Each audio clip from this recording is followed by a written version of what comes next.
Every year, summit photos make Everest look like the ultimate victory. But nearly 200 climbers remain lost on the slopes, and most perish not while reaching the top, but during the descent.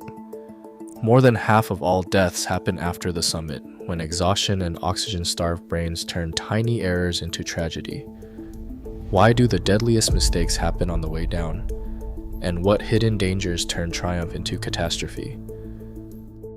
Above 8,000 meters, the human brain begins to malfunction in ways that are both subtle and deadly. Within the first 2 hours in the death zone, simple tasks become harder, reaction times slow by up to 20%, and even experienced climbers start to fumble with carabiners or forget routine steps. As the minutes tick by, the decline accelerates. After 2 to 4 hours, half of all climbers show short-term memory loss and struggle to plan or pay attention. Verbal skills drop and decision-making becomes unreliable. By the 4-hour mark, complex thinking can drop by nearly half, and concentration errors multiply. At this altitude, oxygen saturation in the blood can fall below 70%, a level that triples the odds of making fatal mistakes. These changes are not always obvious from the outside. Climbers might seem euphoric, chatty, or even laugh at nothing at all, but inside, judgment is slipping away. Some describe it as feeling drunk or lost in a tunnel, unable to focus, unable to remember why they unclipped a rope or missed a step. The longer a climber spends above 8,000 meters, the greater the risk. Every delay, every traffic jam, every pause to wait for a fixed rope adds precious minutes to the clock, pushing minds and bodies closer to the point where small errors become irreversible. On Everest, survival is not just about strength or skill. It is a race against a silent, invisible decline that begins the moment a climber enters the death zone. Oxygen is the most precious resource in the death zone, and every climber carries it on a strict timer. Standard bottles hold enough for about 4 to 6 hours at a flow rate of 3 liters per minute. That clock starts ticking the moment a mask goes on, and it does not stop for traffic jams or delays. At these altitudes, without supplemental oxygen, blood saturation can plunge below 70%, well into the danger zone for confusion, memory loss, and loss of coordination. Even with a steady flow, the body never fully recovers. Most climbers wear pulse oximeters on their wrists, watching the numbers drop as the hours pass. When the bottle runs dry, SESPO2 can fall in minutes, and the mind unravels just as quickly. A slow line at the Hillary step or a stalled rope on the balcony can eat up an hour or more, burning through reserves and pushing the limits of survival. There is no way to refill a bottle in the death zone. Once the supply is gone, the only way out is down and fast. The margin for error shrinks to nothing, and the consequences of running out are immediate and final. On Everest, every summit push is a race against an invisible clock measured in liters, minutes, and heartbeats. At sunrise on May 21, 2024, the summit ridge of Everest was jammed with climbers, over 100 bodies stretched in single file, each clipped to the same fixed ropes. Daniel Patterson, a 40-year-old British climber, and his guide Pas Tenji Sherpa had reached the top just before dawn, but the real danger waited on the descent. As they moved down toward the Hillary step, the line ground to a halt. Every minute stuck in the death zone meant more oxygen burned, more strength lost, and less margin for error.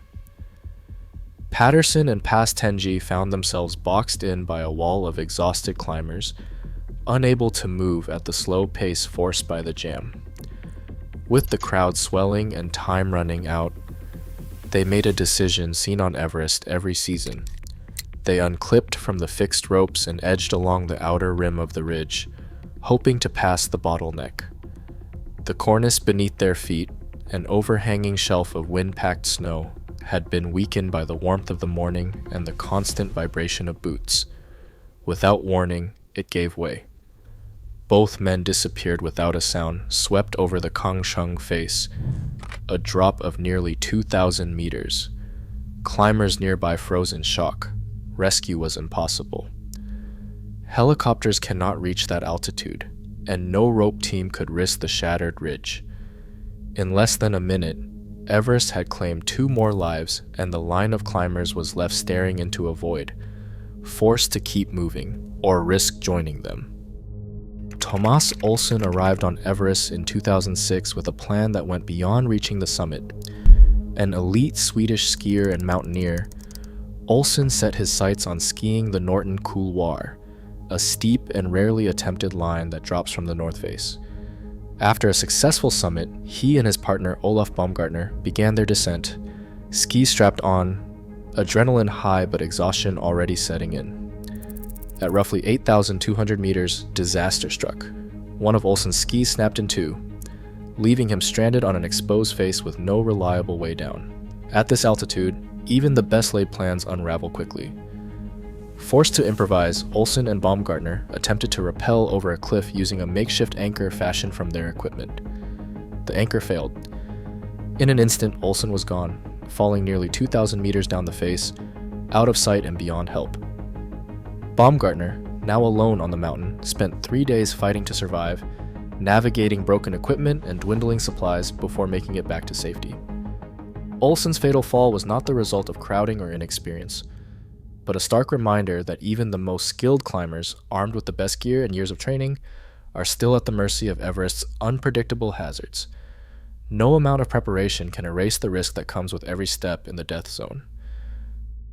Babu Chiri Sherpa grew up in the shadow of Everest, and by the time he reached adulthood, he had already carried loads and fixed ropes for dozens of expeditions.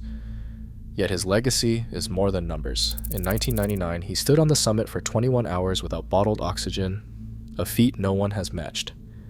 He used his earnings to build schools in his home village, hoping to give the next generation choices beyond the mountain. On May 22, 2001, during a routine acclimatization at Camp 2, Babu Chiri stepped onto a snow bridge over a hidden crevasse. The ice collapsed beneath his feet. He fell to his death at 5,900 meters, far below the death zone, but in a place where Sherpas face constant invisible risk. His loss rippled through the Khumbu, a reminder that the mountain's dangers are not reserved for foreign climbers or headline disasters. 16 years later, Weli Stek arrived in the Himalayas with a different kind of ambition.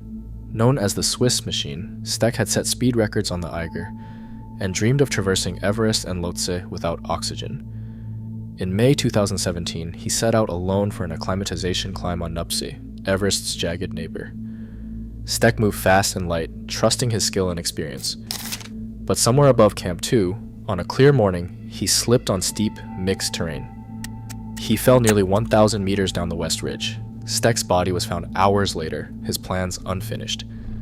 Even the most accomplished climbers, those who seem immune to fear and fatigue, are one mistake away from disaster. Everest does not distinguish between the hopeful and the legendary. Its dangers reach everyone who steps onto its slopes. In recent years, Everest has seen a surge in climbing permits, with Nepal issuing more than 1,000 in 2023, a record that turned the upper slopes into a narrow, high-altitude bottleneck. The short window of stable weather in May funnels hundreds of climbers onto the same ridgeline at once, each waiting for a chance to move up or down. Operators, drawn by the promise of economic gain, welcome clients from around the world, many with limited experience at extreme altitude. Proposed reforms like minimum experience requirements have been debated after deadly seasons. But as of 2024, no strict rules exist. The result is a mountain shaped as much by market demand as by the forces of nature. Every additional permit means another body in the queue, and another margin shaved from safety. Sherpas earn $5,000 per Everest season, risking their lives where rescue helicopters cannot fly above 7,800 meters.